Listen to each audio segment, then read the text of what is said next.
So, you've been stuck at home for 2 years now. COVID restrictions are finally lifting. And you want to go to Mexico. You want this trip. You deserve it. You've earned it.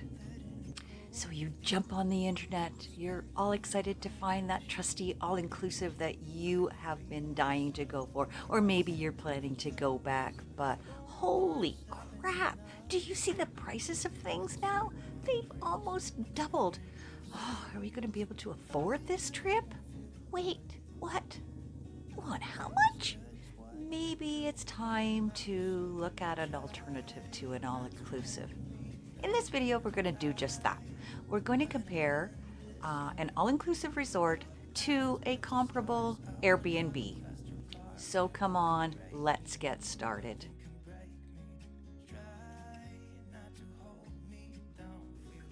Hi, it's Shelly. Welcome back to my channel. What are we doing today?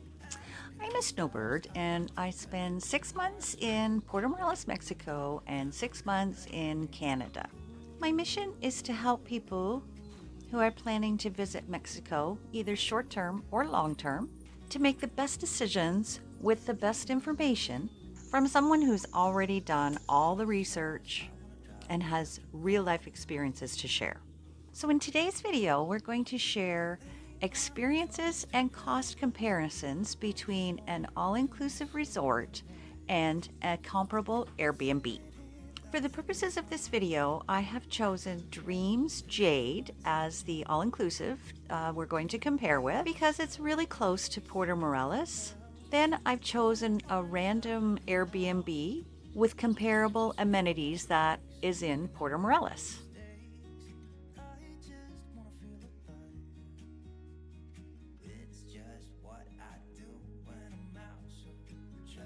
The first thing I want to talk about is, what do you want out of your vacation? You need to ask yourself some honest questions. Have you ever traveled to Mexico before? Have you traveled off the resort before? Do you have safety concerns? What is your budget? How much time will you spend at the hotel? Are you going on lots of excursions? Or are you just going to chill at the hotel? How much local experience do you want to have? Do you want to try real authentic Mexican food? Do you want to see where the locals live and work? Or are you just there for the beach and the drinks? None of these questions can be answered by anybody but you. You have to decide your comfort level and whether you're willing to leave the safety of the resort. Another purpose of this video is to try and alleviate your fears that you may have of staying independently off the resort in Mexico. Once you've answered all the questions and you've decided, yeah, maybe I want to try staying off the resort, the next thing you want to consider is the differences in experiences. For example, the pros of staying at an all-inclusive. Now, this list is by no means exclusive. This is just a few pros that I've come up with for staying at an all-inclusive. First, it's a one-stop shop.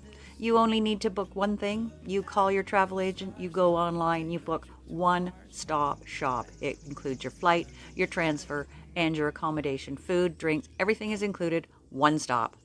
The next thing is the cost. You know how much this is going to cost you. You don't have to spend another dime if you don't want to, because your food, accommodation, everything is covered in your one all-inclusive price. Third, you will have access to at least one pool, and of course, access to the ocean. Depending on your room category, you might even get ocean view or ocean front. Paradise. Next, food and drink. You aren't going to have to think about where you're going to go to eat. Everything at the resort will be provided for you as far as food and drink. You never are going to have to cook or clean up. And you might even find some international cuisine that is provided by your all-inclusive resorts. Often they'll have an Italian restaurant, a Japanese restaurant, a Mexican restaurant, and so you do get to try some international cuisine when you're staying at an all-inclusive. And lastly, you're safe. Most All-inclusive resorts are gated. They have security guards, so nobody can just wander in and out. And they also have security usually down wandering on the beach and stuff. So you are safe in that little all-inclusive world for the duration of your vacation.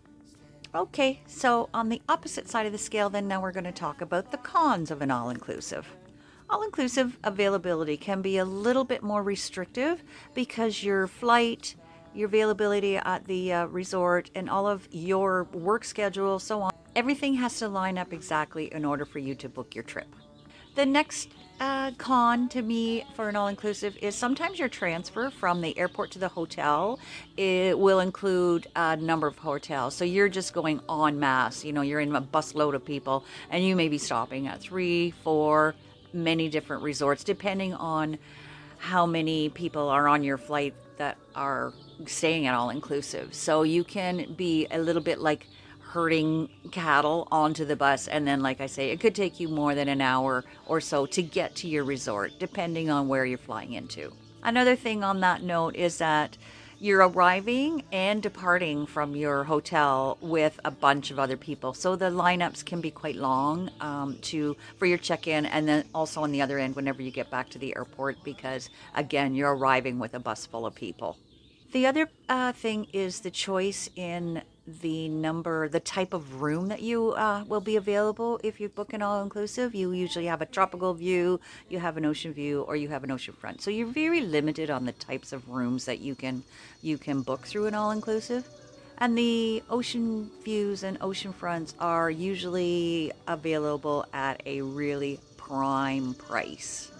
Often it's a long, long walk too from your room at an all-inclusive, depending on the size of the resort, from your room to the venues for food or from the beach.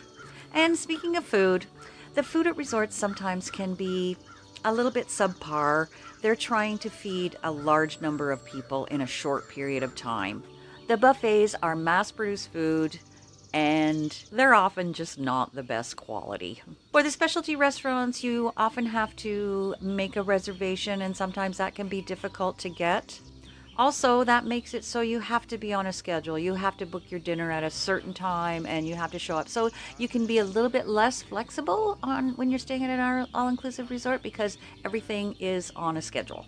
The restaurants and bars hours may not coincide with your particular schedule. The last fifth con that I'm going to talk about for all-inclusives, if you never leave your all-inclusive resort, is that you will not get to experience the culture of the country that you're visiting. In this case, we're talking about Mexico, and they have such a rich culture, and the culinary experience to be had are endless. At an all-inclusive, they do provide some sort of nightly entertainment, but honestly, it usually does not reflect the actual culture of the country that you're in. So those are my pros and cons of an all-inclusive resort. If the pros to you outweigh the cons and you're happy with that type of vacation and you have the budget, by all means, book it and go. At least you are getting away from your own country, you're getting out there, you're going somewhere. Let's face it, we've been cooped up here for a long, long time, and just getting to go somewhere it's so exciting. If, however, you're looking for a little bit more than just hanging by the beach, drinking and eating your fill, then you might want to consider looking at an Airbnb. I would recommend that you look into staying at some private accommodation and doing your vacation on a more independent level. So now on the other side, I'll give you my pros and cons for staying at an Airbnb or doing an independent travel vacation. The pros is that normally when you stay at an Airbnb and you book your accommodation, your flight, your transfers, everything independently, that normally you are going to save some money. I'm going to cover the costs in a little more detail a little bit later in the video, so stay tuned. You can usually be a little bit more flexible when you go with an Airbnb because you can choose any flights that work for you and your exact situation. So, obviously, if you have to go from Saturday to Saturday because of your employment, then that's fine. But if you can book a Tuesday to Tuesday, it works out a little bit better. But you have so much more flexibility when you're booking your own independent travel. The next pro for booking an Airbnb is you have unlimited choices of places to stay. You can stay in a private room in someone's home. You can get a studio. You can get a hotel. You can get your own private condo. The types of accommodations are as limited as you want them to be. You just basically choose what you want to have in your accommodation, use the filters, and it'll pop up and show you what is available in those with those amenities that you're looking for. With this, you can go completely low budget and have something that's just basic, or you can go all the way up to the other end where you have your private pool, rooftop views, beautiful balconies. You're only limited by your budget. The next pro for booking an Airbnb are that your food choices are going to be so much better. You're going to be able to eat authentic cuisine from the country that you're visiting. In this case, Mexico, which is really well known for the food scene. So, like your accommodation with your food, you can go low budget, you can go high budget, you can go anywhere in between, or you can do a combination of all three. It just depends on your budget and how much local experience you're wanting to have on this trip. The fifth and final pro for Airbnb is that you are going to get to meet and mingle with the local people from the country you're visiting. You'll be able to get a better feel for the culture and the traditions of the country you're visiting. In our case, it's Mexico, and their culture is so rich. And of course, the food. Well, the food, don't get me going. I have done multiple videos on the food in Mexico, and you can check those out. They'll be in the description below. Okay, so those were the pros. So, of course, we better look at the cons as well. First off, you're going to have to book all the parts of your vacation separately. You need to book your flight, you'll need to book your Airbnb, and you'll need to book your transfer from the airport to your Airbnb. So there's a little bit more work involved to booking independent travel. As far as your Airbnb, you need to read all the reviews and just do an assessment of if this place is going to work for you. The second con of an Airbnb is that it might be forcing you to step a little bit out of your comfort zone. Let's face it, the media loves to blow up any cartel-related incidents that happen in Mexico, up north, and in the States and in Canada. We get these horrific reports of tourists being kidnapped and killed, and so you have to let that go and realize that those people who are getting themselves into trouble in Mexico are usually involved with the drug cartels. If you are just there for vacation, you're there as a tourist, honestly, it's just as safe as anywhere else in the world. The cartel are not walking the streets just shooting innocent people. That is not the way it is in Mexico at all. So in order to get yourself out of that way of thinking or into a comfort zone, just honestly do a little bit of research and check out the statistics between where you're going, between Mexico and like maybe a city near where you live in your home country, and you will find statistically that the crime rates in Mexico are usually much lower than they are in many places in the world. Mexico just gets a bad rap from the mainstream media. And along these lines, too, you have to look at your lifestyle. Like, do you do things that will put yourself in a dangerous situation? Probably not when you're on vacation. I mean, you have to be careful. You can't be going and drinking too much and wandering the streets. You are setting yourself up to be a target. But if you're for petty crimes, but if you're just out there, you're going to restaurants, having something to eat, you're having a few drinks, you're going to a beach bar, beach club, you are fine. You are safe. There are millions of people who visit Mexico on an annual basis, and the number of people who are injured or attacked or killed are is just really minimal as a percentage of visitors to Mexico. Okay, so another con that you may be a con to you, it's not to me, but to other people, is that you got to go out and find where you're going to eat. So you need to do a little bit of local research. You can check out Facebook groups from the town that you're near where you're staying, and there'll be tons of recommendations of restaurants and that sort of thing. But it's not as easy as just going out of your room, walking down to the buffet and grabbing a bite to eat. You've got to do a little bit of research, but the rewards for this little bit of research are amazing.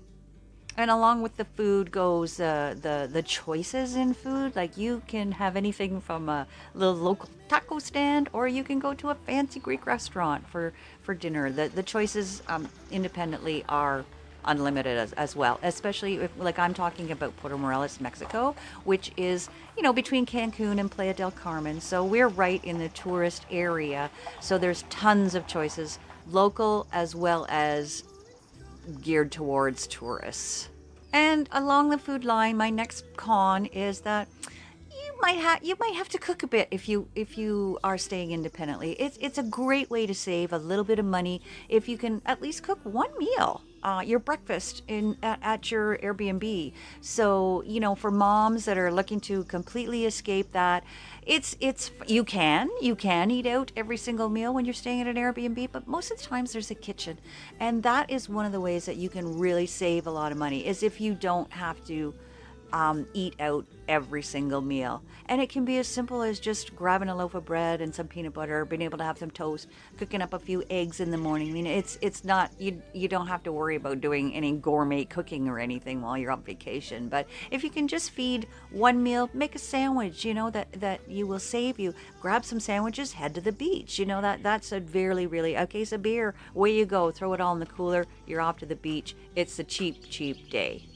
Okay, the last con I'm going to talk about for an Airbnb is that you don't have your daily, nightly activities all planned out for you. You don't have, bingo at 12 and trivia at 3 and nightly entertainment at 8. There's none of that when you're traveling independently. However, there are possibly some cultural things that you may want to see in your activities, that you can find those things to do in the little village or town or city where you're staying when you're on your vacation. There's lots to do. You just go to the local Facebook groups, and generally they'll have like what's going on this week type of posts, so you can take a look. There's lots of times there's music at the bars, there's happy hours to attend.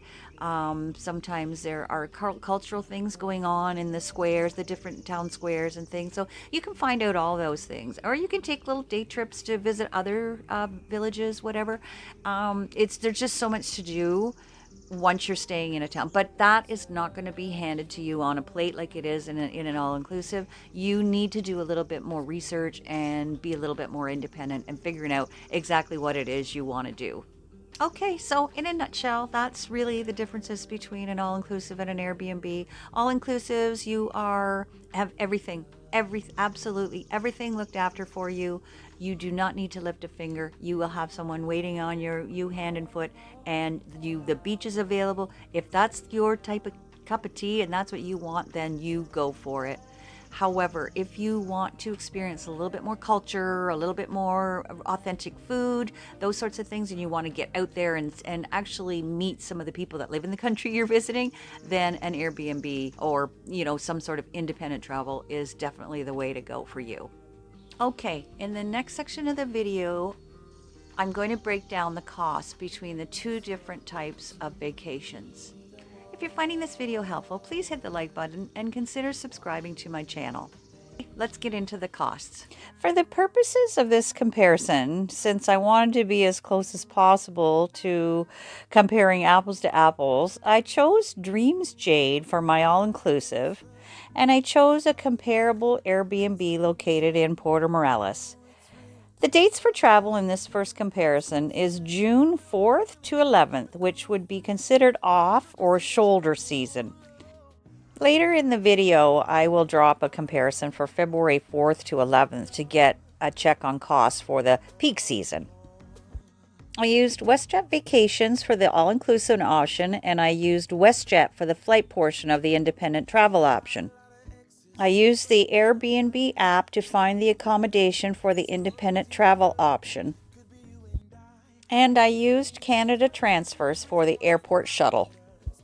I chose a partial Ocean View Junior Suite for the room category of the all-inclusive. I chose an Airbnb in Puerto Morelos that had an ocean view.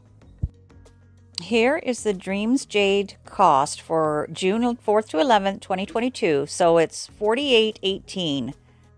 These prices are all in Canadian dollars and are just for the purposes of comparison. Here's a little tour of the resort so you can get a feel for what you're getting.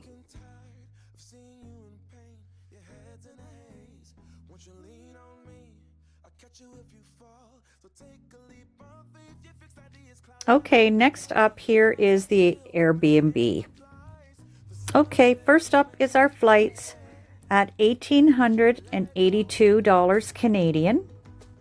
So the Airbnb came in at $1127.95. That's also in Canadian dollars. And the transfer service came in at $88.79 Canadian. So the total amount for the Airbnb for the flights, accommodation, and your transfer came out to $3,098 Canadian. Please note that this Airbnb had a private pool as well as a shared pool.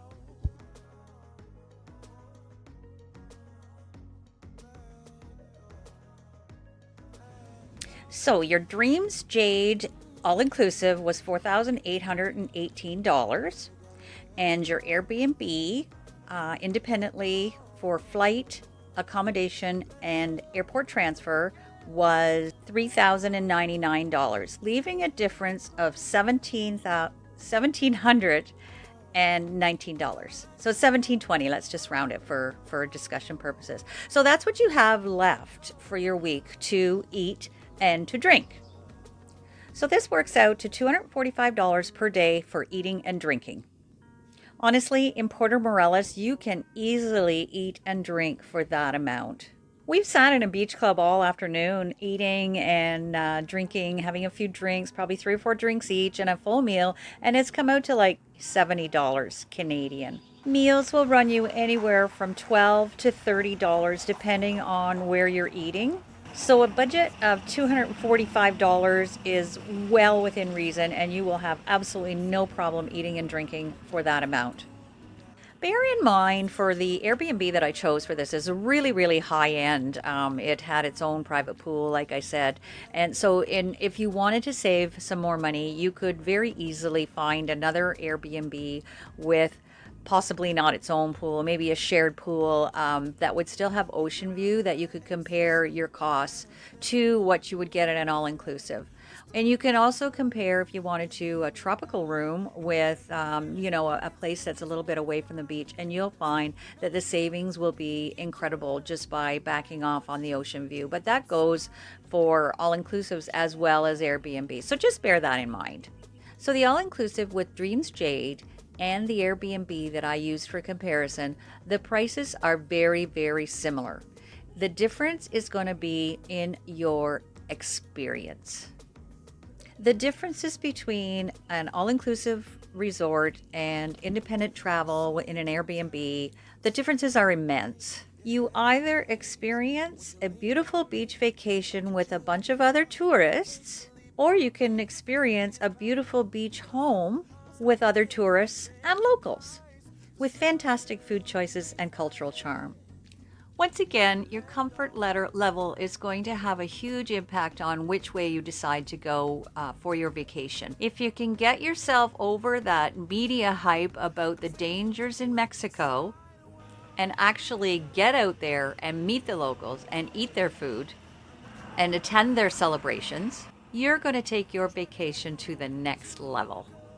If you're ready to take the jump off of the resort, check out my 3-part video series on planning and booking independent travel. I'll put the link at the end of this video as well as in the description.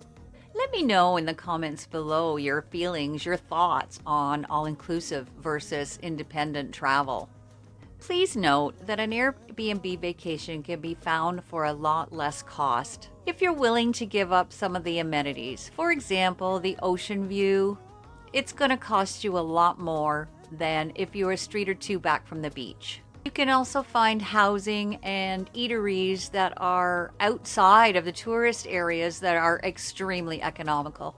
Okay, so just to give you a cost comparison for the peak season, I did the same comparisons, compared the same room with the same Airbnb. So the all-inclusive at that time of year, I booked February 4th to the 11th, 1 week again, Saturday to Saturday, same time of the week. And the cost was $5,416 for two. For the Airbnb side, the Airbnb was $1,328. The flights were $1,709 and the transfer remained at $89. So the total for this trip was $3,127. The difference between the two vacations in this comparison was $2,289. So in the peak season, the differences are quite a bit more. And this would leave you with $327 per day for eating and drinking. So the bottom line is that you can find a comparable off the resort Airbnb for the same or slightly less money than an all-inclusive.